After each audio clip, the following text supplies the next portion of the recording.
Students, तो last time हमने अनॉटमी of the ovary discuss किया था, तो आज हम आगे बढ़ेंगे विद द गैमेटोजेनेसिस। आज हमने गैमेटोजेनेसिस का प्रोसेस समझना है, ठीक है। जैसे कि मैंने आपको बताया जेनेसिस का क्या मीन्स मतलब होता है। Genesis means synthesis and gameto means gametes, ठीक है। गैमेट्स जैसे हम फर्स्ट डे से पढ़ते आ रहे हैं, गैमेट्स कौन कौन से होंगे ह्यूमंस में। मेल प्रोड्यूस करेगा स्पर्म्स और फीमेल प्रोड्यूस करेगी ओवरीज, ठीक है। तो आज हमने उन्हीं प्रोसेस को डिस्कस करना है कि ये जो क्या बोलते हैं गैमेट्स हैं, ये कैसे बनते हैं। ओके, तो हम डिस्कस करेंगे इसके साथ गैमेटोजेनेसिस। देखो, गैमेटोजेनेसिस वो प्रोसेस है जिससे हमारे पास हैप्लॉइड मेल या फीमेल गैमेट्स बनते हैं। अभी यहाँ पे मैंने क्या बोला, हैप्लॉइड मेल और फीमेल गैमेट्स। हैप्लॉइड का मतलब होता है कि इसमें क्रोमोसोम नंबर जो होगा वो हाफ होगा, ठीक है। Haploid means chromosome number half होगा, दैट इज एन। देखो, जो हमारी क्या बोलते हैं फीमेल और मेल की बॉडी होती है, जो हमारी बॉडी है वो डिप्लॉइड होती है। इसमें क्रोमोसोम नंबर जो है ये हमारे पास 2n होता है, ठीक है। क्रोमोसोम नंबर क्या होता है, 2n मींस 46 क्रोमोसोम होते हैं हमारी बॉडी में, है ना। तो लेकिन जब इनसे हमारे पास गैमेट्स बनते हैं तो वो जो गैमेट्स होते हैं वो हैप्लॉइड होते हैं, उनमें क्रोमोसोम नंबर होता है जो हाफ होता है, दैट इज n। अब ये कैसे होता है आज हम यही डिटेल में पढ़ेंगे, ठीक है। तो हमने गैमेटोजेनेसिस का ब्रीफ में देखा। गैमेटोजेनेसिस क्या है, ये वो प्रोसेस है जिससे हमारे पास हैप्लॉइड जो है गैमेट्स प्रोड्यूस होते हैं इनसाइड द गोनैड्स। देखो यहाँ पे वर्ड किया मैंने यूज गोनैड्स। गोनैड्स क्या है, देखो जो क्या बोल सॉरी ह्यूमन फीमेल में जो ओवरी है और जो मेल में क्या बोलते हैं टेस्टिस होते हैं, ठीक है। ह्यूमन फीमेल में ओवरीज और जो मेल में जो टेस्टिस है, दीज आर कॉल्ड गोनैड्स। उनको हम क्या बोलते हैं, गोनैड्स। ये गोनैड्स है जो आगे जाके गैमेट्स प्रोड्यूस करते हैं, ठीक है। जो गैमेट्स प्रोड्यूस करते हैं स्ट्रक्चर्स, उनको हम बोलते हैं गोनैड्स। तो gametogenesis is the process of formation of haploid gametes, that is eggs and sperms inside the gonads, that is testis and ovaries, ठीक है। तो ये हमने गैमेटोजेनेसिस का प्रोसेस देखा। अब ये गैमेटोजेनेसिस का प्रोसेस है, ये दो तरह का होता है हमारे पास, एक स्पर्मेटोजेनेसिस और एक oogenesis। Spermatogenesis, spermatogenesis and oogenesis, ठीक है। दो प्रोसेस है गैमेटोजेनेसिस में। देखो, हमारे पास जो गैमेट्स है वो दो गैमेट्स बने, एग्स भी बनेंगे और हमारे पास स्पर्म्स बनेंगे, राइट। तो ये जो दो गैमेट्स बनेंगे तो इन दोनों का प्रोसेस जो है, फॉर्मेशन का प्रोसेस जो है ये भी डिफरेंट होगा, ठीक है। स्पर्म्स जो है वो अलग प्रोसेस से बनेंगे जिसको हम बोलेंगे स्पर्मेटोजेनेसिस, और जिस प्रोसेस से हमारे पास एग्स बनेंगे, हैप्लॉइड एग्स गैमेट्स जो बनेंगे फीमेल गैमेट्स, उसको हम बोलेंगे oogenesis। वो क्या होगा, oogenesis। तो हम वन बाय वन इन दोनों प्रोसेस को डिस्कस करेंगे डिटेल में। तो हम स्टार्ट करते हैं विद द स्पर्मेटोजेनेसिस। ओके, हम स्टार्ट करते हैं विद द स्पर्मेटोजेनेसिस। स्पर्मेटोजेनेसिस क्या है, it is the process of formation of sperms. इस प्रोसेस से हमारे पास स्पर्म्स बनते हैं from the diploid sperm mother cell. यहाँ पे मैंने वर्ड यूज किया डिप्लॉइड स्पर्म मदर सेल। अब ये क्या है, ये भी हम यहाँ पे डिटेल में डिस्कस करेंगे, ठीक है। देखो, जो मैंने आपको टेस्टिस की एनाटॉमी पढ़ाई थी, मैंने आपको बताया था कि जहाँ पे टेस्टिस में जो जर्मिनल एपिथेलियम लेयर थी, जिसको हमने बोला था सेमनीफेरस ट्यूब्यूल, राइट। आपको याद हो तो जो सेमनीफेरस ट्यूब्यूल है उसमें से कुछ सेल्स जो है वो ग्रो करते हैं आगे, ठीक है। जर्म सेल्स होते हैं उसमें, और एक होते हैं सर्टोली सेल्स। जो सर्टोली सेल्स है वो क्या करते थे, न्यूट्रिशन प्रोवाइड करते थे स्पर्म्स को, और जो जर्म सेल्स थे वो क्या बोलते हैं, स्पर्म्स प्रोड्यूस करते थे।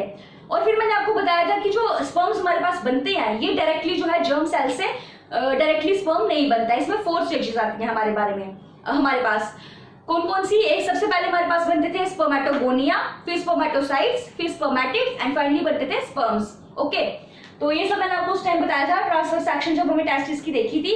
तो आज हम वही प्रोसेस पूरा डिटेल में पढ़ेंगे कि ये जो सेल्स हैं हमारे पास कैसे बनते हैं। देखो, होता क्या है, जो क्या बोलते हैं सेमनीफेरस ट्यूब्यूल होती है हमारे पास टेस्टिस की, जो आउटर वाली लेयर थी सेमनीफेरस ट्यूब्यूल, उसमें से क्या करते हैं, कुछ सेल्स जो है वो ग्रो करते हैं, ठीक है। कुछ सेल्स जो है वो ग्रो करेंगे, जैसे आपने एनाटॉमी ऑफ ओवरी में देखा था, जर्मिनल एपिथेलियम के कुछ लेयर्स थे वो जो एक मास में ग्रो कर रहे थे, जैसे उन्होंने एग नेस्ट बनाया था, ठीक है। तो लाइकवाइज यहाँ पे भी ऐसे ही होता है कि टेस्टिस जो सेमनीफेरस ट्यूब्यूल है टेस्टिस की, उसके कुछ जो सेल्स हैं वो ग्रो करेंगे, वो एनलार्ज होंगे, ग्रो करेंगे, और उनको हम बोलते हैं स्पर्म मदर सेल। क्या बोलते हैं, sperm mother cell. Sperm mother cell क्या है, ये वो सेल्स हैं जर्मिनल एपिथेलियम लेयर के या सेमिनिफेरस ट्यूब्यूल लेयर के जो मास में ग्रो करते हैं और एनलार्ज करते हैं अपने आप को, उनको हम बोलते हैं स्पर्म मदर सेल। देखो जो स्पर्म मदर सेल है ये टेस्टिस की लेयर से प्रोड्यूस होता है। तो जब आप जानते हो अगर हम एक पर्टिकुलर क्या बोलते हैं पर्सन का केस ले, तो हमारे जो पर्सन होते हैं उसमें डिप्लॉइड क्रोमोसोम नंबर होते हैं, दैट इज 2n, है ना। क्रोमोसोम नंबर उसमें 2n होता है, जैसे कि 46, है ना। तो ये जो स्पर्म मदर सेल है ये भी डिप्लॉइड होता है हमारे पास। स्पर्म मदर सेल क्या होता है, डिप्लॉइड होता है, इसमें क्रोमोसोम नंबर क्या होता है 2n होता है, दैट इज 46, ठीक है। अब क्या हुआ, स्पर्म मदर सेल जो है ग्रो कर गया, हमारे पास स्पर्म मदर सेल आ गया, डिप्लॉइड स्पर्म मदर सेल। यही अब आगे जाके फर्दर जो है वो डिवाइड करता जाता है और फाइनली हमारे पास स्पर्म्स बनते हैं। अब वो कैसे बनेंगे ये हम देखेंगे। देखो जो स्पर्मेटोजेनेसिस का प्रोसेस है इसमें हमारे पास 4 स्टेजेस आती हैं, ठीक है। First one is the multiplication phase, पहला सबसे पहले होता है मल्टीप्लिकेशन फेज, फिर उसके बाद हमारे पास आता है growth phase, third is the maturation phase and finally जो है स्पर्मियोजेनेसिस। अब हम इन्हीं को वन बाय वन डिस्कस करेंगे। तो हमने क्या देखा, सबसे पहले हमारे पास सेमिनिफेरस ट्यूब्यूल्स के कुछ सेल्स एनलार्ज हुए, ग्रो किए, जिनको हमने बोला स्पर्म मदर सेल, राइट। तो ये हमने कंसीडर करा एक स्पर्म मदर सेल, और मैंने आपको बताया स्पर्म मदर सेल क्या होता है, डिप्लॉइड होता है, right. Sperm mother cell diploid है, ये है स्पर्म मदर सेल, और ये डिप्लॉइड होता है, तो इसलिए हमने यहाँ पे क्रोमोसोम नंबर लिखा है इसका 46। ये हम पढ़ रहे हैं फर्स्ट फेज इसका मल्टीप्लिकेशन फेज। जो स्पर्मेटोजेनेसिस का प्रोसेस है इसका फर्स्ट फेज हम डिस्कस कर रहे हैं, दैट इज मल्टीप्लिकेशन फेज, ठीक है। अब क्या होता है, स्पर्म मदर सेल में माइटोसिस होती है, क्या होती है, माइटोसिस होगी। अब देखो आपने ये 11th में सेल साइकिल में डिटेल में पढ़ा होगा माइटोसिस और मियोसिस का प्रोसेस। तो जो माइटोसिस होती है इसको हम क्या बोलते हैं, इक्वेशनल डिवीजन, ठीक है। माइटोसिस में हमारे पास एक सेल से जो है वो 2 सेल प्रोड्यूस होते हैं, राइट। एक सेल से 2 सेल प्रोड्यूस होंगे और उनका जो क्रोमोसोम नंबर होता है वो सेम रहता है। आपको याद हो तो हम ये डिटेल में पढ़ते हैं सेल साइकिल वहां पे 11th क्लास में, क्रोमोसोम नंबर जो है वो सेम रहता है। अगर वो डिप्लॉइड है तो वो आगे जाके भी डिप्लॉइड रहेगा, अगर वो हैप्लॉइड है तो हैप्लॉइड ही रहेगा, है ना। तो इसमें क्या होगा, माइटोसिस होगी हमारे पास, माइटोसिस होगी। माइटोसिस से क्या होगा, ये हमारे पास एक स्पर्म मदर सेल है तो ये डिवाइड करेगा, इससे हमारे पास माइटोसिस से 2 सेल प्रोड्यूस होंगे, है ना। 2 सेल प्रोड्यूस हो गए तो ये भी आ गया 46 और ये भी आ गया 46। मैं थोड़ा, क्योंकि लंबा प्रोसेस है, मैं आपको थोड़ा ये डायग्राम छोटी करके दिखाती हूँ। ये हमारे पास आ गया स्पर्म मदर सेल जो डिप्लॉइड है, ये जो 46 है ये क्रोमोसोम नंबर है, ठीक है। ये क्या आ गया, स्पर्म मदर सेल। इसमें हमारे पास क्या हुआ, माइटोसिस हुई। जैसे इसमें माइटोसिस हुई तो ये 2 सेल्स में डिवाइड हो गया, 2 सेल्स में डिवाइड हुआ। और माइटोसिस में जैसे कि आप जानते हैं क्रोमोसोम नंबर जो है वो सेम रहता है, तो जब यहाँ पे 46 है तो यहाँ पे भी क्या होगा, 46 होगा, क्रोमोसोम नंबर यहाँ पे भी सेम रहेगा, दैट इज 46, ठीक है। माइटोसिस हो गई, ये हमारे पास 2 सेल्स जो है बन गए हमारे पास स्पर्म मदर सेल से। अब क्या होगा, अब इनकी फर्दर डिवीजन होगी, फर्दर इसमें माइटोसिस होगी तो इसके भी 2 सेल्स बनेंगे और इसमें से भी हमारे पास 2 सेल्स बनेंगे। देखो माइटोसिस में एक सेल जो है वो 2 सेल में डिवाइड करता है और उसका जो क्रोमोसोम नंबर है वो सेम रहता है जैसे पेरेंट पे होता है ना। तो ये हमारे पास स्पर्म मदर सेल था, इसका क्रोमोसोम नंबर था 46, इसे 2 सेल्स में डिवाइड किया पहले, दिस एंड दिस, इसमें भी क्रोमोसोम नंबर सेम रहा और फिर फर्दर इस सेल की भी माइटोसिस हुई और इसकी भी माइटोसिस हुई। इसमें भी हमारे पास एक सेल बनाया जिसमें क्रोमोसोम नंबर सेम रहा, इसमें भी, और इससे जो 2 सेल बने हमारे पास इनका भी क्रोमोसोम नंबर जो है वो सेम रहा, राइट। और ये जो सेल्स हमारे पास बने इनको हम बोलते हैं स्पर्मेटोगोनिया। क्या बोलते हैं, स्पर्मेटोगोनिया। आपको याद हो जो ओवरी की टेस्टिस के हमने एनाटॉमी जब डिस्कस की थी वहां पे जो क्यूब लाइक सेल्स बनाए थे बाहर, तो आपको याद हो उनको हमने बोलता स्पर्मेटोगोनिया। तो ये जो स्पर्मेटोगोनिया ये ऐसे बनते हैं, ओके। तो ये आ गया, ये जो इतना सा फेस है इसको हम बोलते हैं मल्टीप्लिकेशन फेज, कि इसमें जो सेल्स थे उन्होंने आगे जाके मल्टीप्लाई किया, डिवाइड हो गए, वो आगे और भी सेल्स उन्होंने प्रोड्यूस कर दिए अपने, ठीक है। देखो एक सेल से अभी तक हमारे पास फर्दर कितने सेल्स जो है वो प्रोड्यूस हो चुके हैं। अब यहाँ तक स्पर्मेटोगोनिया बन गया हमारे पास। इसके बाद क्या होता है, इसके बाद जो नेक्स्ट फेज होता है इसको हम बोलते हैं ग्रोथ फेज। क्या बोलते हैं, ग्रोथ फेज। ग्रोथ फेज में क्या होता है कि देखो ये जो हमारे पास इतने सारे सेल्स बने, ये जो स्पर्मेटोगोनिया बने, इसमें से कोई एक सेल ही जो है वो ग्रो करेगा, ठीक है, एक सेल ग्रो करेगा और बाकी सारे डीजनरेट हो जाते हैं। ये देखो हमारे पास यहाँ पे 1 2 3 4 सेल्स बने हैं, तो इनमें से कोई एक सेल जो है वो ग्रो करेगा, बाकी वाले डीजनरेट कर जाएंगे। वो एक सेल ये भी हो सकता है, ये भी हो सकता है, ये भी हो सकता है और ये भी हो सकता है। एक सेल ग्रो करेगा, बाकी डीजनरेट कर जाएंगे। तो हम सपोज करते हैं ये वाला सेल जो है, ये वाला सेल ग्रो करा इसमें ग्रोथ फेज में, ये वाला सेल ग्रो करा और बाकी ये सारे जो 3 सेल्स थे ये डीजनरेट कर गए, ये डिस्ट्रॉय हो गए और एक सेल जो है वो ग्रो कर गया, दैट इज 46। ये जो सेल हमारे पास बना इसको हम बोलते हैं प्राइमरी स्पर्मेटोसाइट। आपको याद हो स्पर्मेटोगोनिया के बाद हमारे पास क्या बनते थे सेल्स, जो सर्कल वाले सेल्स जिनको हमने बोला था स्पर्मेटोसाइट, राइट। तो ये देखो ये हमारे पास प्राइमरी स्पर्मेटोसाइट बन गया, ये वाला जो एक सेल जो है स्पर्मेटोगोनिया से ग्रो गया, ठीक है। अब ये प्राइमरी स्पर्मेटोसाइट हमारे पास बन गया।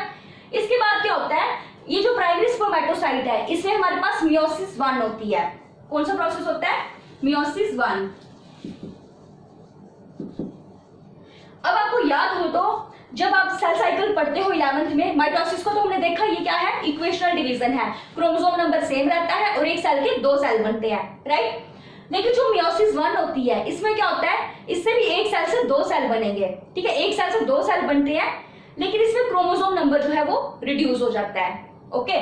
तो क्या होगा, इसमें मियोसिस 1 हुई इसमें प्राइमरी स्पर्मेटोसाइट में, इससे हमारे पास क्या हुए 2 सेल्स बन गए, यहाँ पे इस तरह से 2 सेल्स बन गए। तो मैंने आपको बताया इसमें क्रोमोसोम नंबर जो है वो रिड्यूस हो जाता है, हाफ हो जाता है। तो यहाँ पे 46 है ना, तो यहाँ पे क्रोमोसोम नंबर जब रिड्यूस होगा ये बन जाएगा 23 इसमें आ गया और इसमें भी 23, ठीक है। मियोसिस 1 हुई, एक सेल जो है प्राइमरी स्पर्मेटोसाइट ये डिवाइड हुआ 2 सेल्स में और इसका क्रोमोसोम नंबर जो है वो रिड्यूस हो गया। और ये जो 2 सेल्स हमारे पास बने इनको हम बोलते हैं सेकेंडरी स्पर्मेटोसाइट्स। क्या बोलते हैं, सेकेंडरी स्पर्मेटोसाइट्स, ओके।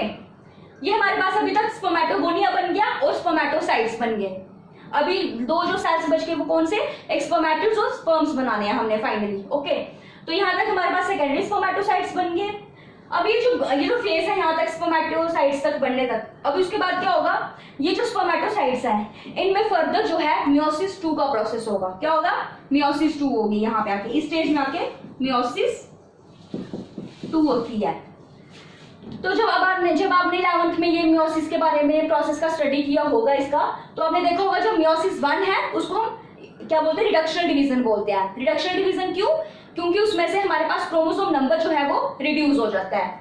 लेकिन जो मियोसिस 2 है ये भी मियोसिस 1 की तरह ही है, मींस एक सेल से 2 सेल ही बनते हैं, लेकिन डिफरेंस कहाँ आता है, इसमें जो क्रोमोसोम नंबर है वो सेम रहता है, ठीक है। तो मियोसिस 2 को हम इक्वेशनल डिवीजन भी बोलते हैं, क्यों, क्योंकि इसमें क्रोमोसोम नंबर जो है वो सेम रहता है, ठीक है। अब देखो यहाँ पे मियोसिस 2 ही, तो ये जो एक सेल है ये भी 2 में डिवाइड कर जाएगा इस तरह से, और ये जो सेल है ये भी 2 में डिवाइड करेगा इस तरह से। हमारे पास इसके भी 2 सेल्स आ गए और इसके भी 2 सेल आ गए।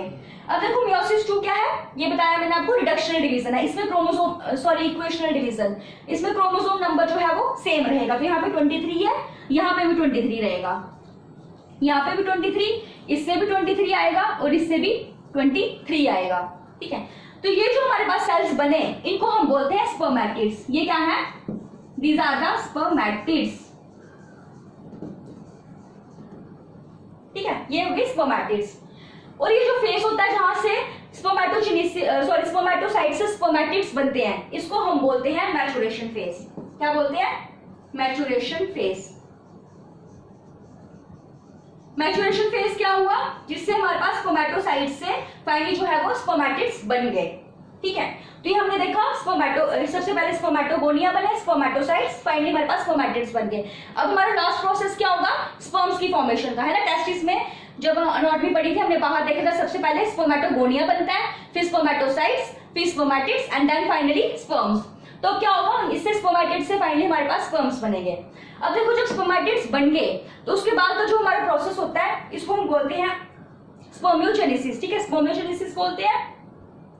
देखो ये जो स्पर्मेटिड्स हैं इनमें क्या होगा, ये अपने अंदर साइटोप्लाज्म जो है वो इकट्ठा करेंगे, ठीक है, ये साइटोप्लाज्म इकट्ठा करेंगे और इनमें जो गोल्गी कॉम्प्लेक्स होगा, जो सेल ऑर्गेनेल्स में भी गोल्गी कॉम्प्लेक्स जो होगा वो इनके फ्रंट में आ जाएगा, ठीक है, वो इनके स्ट्रक्चर के फ्रंट में आएगा, हेड में आ जाएगा और वो बनाएगा एक्रोसोम। क्या बनाएगा? एक्रोसोम। एक्रोसोम क्या है? ये मैं आपको स्ट्रक्चर ऑफ स्पर्म में पढ़ाऊंगी। ये हेड के ऊपर स्ट्रक्चर प्रेजेंट होता है, गोल्गी बॉडीज से बनता है। हमने देखा गोल्गी बॉडीज जब इसके हेड पे आई तो उन्होंने क्या बनाया? एक्रोसोम। ठीक है, जब एक्रोसोम आ गया तो इस स्पर्मेटिड्स क्या करते हैं? ये इलोंगेट करते हैं इस तरह से, ये इलोंगेट हुए और इनमें टेल अपीयर हो जाती है। ठीक है, टेल अपीयर हो गई तो फाइनली जब हमारे पास क्या बन जाएंगे? स्पर्म्स जो है वो बन जाएंगे। ठीक है, ये जो स्ट्रक्चर्स हमारे पास क्या बने? These are the sperms. ये स्पर्म्स बन गए फाइनली हमारे पास। और देखो इसमें कोई डिवीजन नहीं हुई है यहाँ पे। ठीक है, कोई डिवीजन नहीं हुई, सिंपली जो है स्पर्मेटिड्स इलोंगेट हुए और थोड़ा सा उन्होंने मैनिपुलेशन करी अपने स्ट्रक्चर में। तो इनका भी क्रोमोसोम नंबर जो है वो हाफ रहेगा, दैट इज 23। ये भी 23 एंड 23। ओके, तो ये जो प्रोसेस है जिससे स्पर्मेटिड से हमारे पास स्पर्म्स बनते हैं, स्पर्मेटिड से स्पर्म्स बनते हैं, इसको हम बोलते हैं स्पर्मियोजेनेसिस। तो लास्ट स्टेप क्या है हमारा? स्पर्मियोजेनेसिस। स्पर्मियोजेनेसिस। देखो ये स्पर्मेटोजेनेसिस है और ये क्या है? स्पर्मियोजेनेसिस। इन दोनों में डिफरेंस है। स्पर्मियोजेनेसिस क्या है? जब स्पर्मेटिड से स्पर्म बन जाएंगे, और स्पर्मेटोजेनेसिस जब हमारे पास जो टेस्टिस होते हैं हमारे, उनमें जब स्पर्म्स बनते हैं फाइनली, तो उस प्रोसेस को, होल प्रोसेस को हम बोलते हैं स्पर्मेटोजेनेसिस। जब स्पर्मेटिड से स्पर्म्स बनेंगे उसको हम बोलेंगे स्पर्मियोजेनेसिस। ओके, तो हमने स्पर्मेटोजेनेसिस का डिस्कस किया। अब देखो यहाँ पे हमने लिया था sperm mother cell. Sperm mother cell लिए थे जो था हैप्लॉइड 46 क्रोमोसोम नंबर था। लेकिन उसके बाद जब देखो पूरा प्रोसेस जब हुआ तो यहाँ पे क्रोमोसोम नंबर 23 आ गया हमारे पास। क्रोमोसोम नंबर जो है वो रिड्यूस हो गया, मींस ये डिप्लॉयड थे। सबसे पहले ये डिप्लॉयड था, अब जाके यहाँ पे जाके ये क्या बन गए? हैप्लॉइड बन गए। तो अब डेफिनेशन रिमाइंड करो, तो मैंने क्या बताया था? स्पर्मेटोजेनेसिस क्या है? Process of formation of haploid gametes. Haploid gametes क्या हो गए? Sperms from the diploid sperm mother cells. ये जो स्पर्म मदर सेल डिप्लॉयड था, इसमें से हमारे पास हैप्लॉइड जो है, स्पर्म्स जो है वो बने थे। ठीक है, तो ये होल प्रोसेस क्या है? स्पर्मेटोजेनेसिस का। मैं थोड़ा आपको ब्रीफ में फिर से बताती हूँ। देखो इस सबसे पहले हमने गैमेटोजेनेसिस से स्टार्ट किया था कि जिससे हमारे पास गैमेट्स तैयार होंगे, मेल और फीमेल। फिर उसमें हमने देखा दो टाइप्स थी, स्पर्मेटोजेनेसिस और oogenesis। हमने स्पर्मेटोजेनेसिस का डिस्कस किया आज। ये क्या है? ये वो प्रोसेस है जिससे हमारे पास हैप्लॉइड मेल गैमेट्स बनते हैं। Haploid male gametes that is sperms from the diploid sperm mother cell. जो स्पर्म मदर सेल है जो डिप्लॉयड होता है उसमें क्रोमोसोम नंबर जो है 2n होता है, दैट इज 46। ओके, तो इससे हमारे पास स्पर्म्स बनते हैं। ये तो ये प्रोसेस है, और इस प्रोसेस में हमारे पास 4 स्टेजेस है। कौन कौन सी? Multiplication phase, growth phase, maturation phase and finally spermiogenesis. फिर क्या होता है? जो सेमिफेरस ट्यूब्यूल में से कुछ सेल्स ग्रो करते हैं और उनको हम बोलते हैं sperm mother cell. Sperm mother cell, और ये डिप्लॉयड होते हैं, 46 क्रोमोसोम नंबर होता है इनका, राइट? क्योंकि जो मेल की बॉडी है वो डिप्लॉयड होती है, डिप्लॉयड क्रोमोसोम्स होते हैं, तो अभी तक कोई डिवीजन नहीं हुई है तो वो डिप्लॉयड ही रहेगा। स्पर्म मदर सेल क्या होता है? डिप्लॉयड होता है। उसके बाद क्या होता है? जब स्पर्म मदर सेल आगे फर्दर माइटोसिस परफॉर्म करता है। माइटोसिस क्या होता है? एक सेल से हमारे पास 2 सेल बनते हैं और क्रोमोसोम नंबर जो है वो सिमिलर रहता है। ठीक है, क्रोमोसोम नंबर नहीं रिड्यूस होता, वो सेम रहता है। तो इन्होंने माइटोसिस परफॉर्म की स्पर्म मदर सेल ने, और हमारे पास 2 जो है सेल्स बन गए जिसका क्रोमोसोम नंबर सेम रहा, दैट इज 46। उसके बाद इन सेल्स में फर्दर आगे जो है माइटोसिस परफॉर्म हुई, तो इस सेल से हमारे पास 2 सेल्स बन गए, इस सेल से भी हमारे पास 2 सेल्स तैयार हो गए, और माइटोसिस हो रही है तो इनका क्रोमोसोम नंबर जो है सबका सेम रहेगा, दैट इज 46। और ये जो सेल्स हमारे पास बने स्पर्म मदर सेल से, इनको हमने बोला स्पर्मेटोगोनिया। ये क्या है? स्पर्मेटोगोनिया। ठीक है, ये हम यहाँ पे आके हमारा मल्टीप्लिकेशन फेज जो है ये खत्म होता है। उसके बाद हमारा आता है ग्रोथ फेज। ग्रोथ फेज में क्या होता है कि जितने स्पर्मेटोगोनिया बने इनमें से एक सेल जो है वो ग्रो करेगा, एक ग्रो करेगा, बाकी सारे डीजनरेट कर जाते हैं। अब इसमें से ये बाय चांस फेट होता है, कोई भी एक सेल जो है ग्रो कर सकता है। हमने कंसीडर किया ये सेल ग्रो कर रहा है, राइट? ये सेल ग्रो कर रहा, जो ये सेल ग्रो कर रहा है इसको हम बोलते हैं प्राइमरी स्पर्मेटोसाइट। ये क्या है? Primary spermatocyte. अब इस प्राइमरी स्पर्मेटोसाइट में हमारे पास मियोसिस 1 का प्रोसेस होता है। मियोसिस 1 क्या है? एक सेल से 2 सेल बनते हैं, लेकिन उनका क्रोमोसोम नंबर जो है वो रिड्यूस हो जाता है। ओके, इनका क्रोमोसोम नंबर रिड्यूस हो जाएगा। प्राइमरी स्पर्मेटोसाइट ने मियोसिस 1 की, ये 2 सेल्स बने इसमें हमारे पास, और इनका क्रोमोसोम नंबर जो है 46 से हाफ हो गया, दैट इज 23। और इनको हमने बोला सेकेंडरी स्पर्मेटोसाइट्स। ये क्या बन गए? Secondary spermatocytes. फिर देखो ये जो सेकेंडरी स्पर्मेटोसाइट्स है, यहाँ तक जो प्रोसेस है इसको हम बोलते हैं ग्रोथ फेज। क्या बोलते हैं? Growth phase. और उसके बाद हमारा आता है मैच्योरेशन फेज। मैच्योरेशन फेज में क्या होता है, ये जो सेकेंडरी स्पर्मेटोसाइट्स हैं ये फर्दर मियोसिस 2 परफॉर्म करते हैं। क्या परफॉर्म करते हैं, मियोसिस 2। और मियोसिस 2 में क्या होता है, एक सेल 2 में ही डिवाइड करेगा लेकिन उसका क्रोमोसोम नंबर जो है वो सेम रहता है, ठीक है। तो इसने एक इस सेल ने भी 2 में डिवाइड किया और इसने भी 2 में डिवाइड किया इसका, लेकिन मियोसिस 2 ही तो क्रोमोसोम नंबर यहाँ पे भी 23 रहा, यहाँ पे भी 23 रहा, यहाँ पे भी 23 और यहाँ पे भी 23, क्रोमोसोम नंबर यहाँ पे आके सेम रहा क्योंकि मियोसिस 2 हो रही है। और ये जो सेल्स बने हमारे पास इनको हमने बोला स्पर्मेटिड्स। क्या बने, स्पर्मेटिड्स बने हमारे पास। स्पर्मेटिड्स बन के यहाँ पे आके मैच्योरेशन का फेज क्या बोलते हैं, कंप्लीट होता है। उसके बाद फर्दर क्या होता है, इन स्पर्मेटिड्स में इलोंगेशन होती है, ये इलोंगेट करते हैं, साइटोप्लाज्म अक्युमुलेट करते हैं अपने आप में, और इनमें जो गोल्गी बॉडीज होती हैं वो इनके हेड पे जाके मूव कर जाती हैं, राइट। हेड पे जाके मूव करेंगे और वो बनाती है एक्रोसोम। अब ये जो स्ट्रक्चर है इसका ये मैं अलग से टॉपिक में एक्सप्लेन करूंगी आपको। तो इसके बेस में क्या होगा, देखो स्पर्मेटिड्स से इलोंगेट किया और टेल अपीयर हो गई, यहाँ पे टेल अपीयर हो गए, स्पर्मेटिड्स इलोंगेट हो गए और यहाँ पे इनका क्रोमोसोम नंबर जो है ये सेम ही रहा, 23 ही रहा यहाँ पे, ठीक है। और फाइनली हमारे पास क्या बन गए, स्पर्म्स बन गए, हैप्लॉइड गैमेट्स।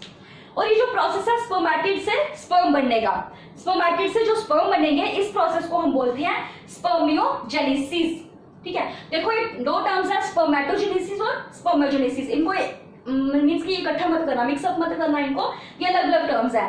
स्पर्मेटोजेनेसिस हो गया कि होल जो टेस्टिस है हमारा मेल गोनैड, जहां पे मेल गैमेट्स जो मेल का गोनैड है टेस्टिस, उससे जो हमारे पास पूरे प्रोसेस से फाइनली स्पर्म्स बनेंगे, ठीक है।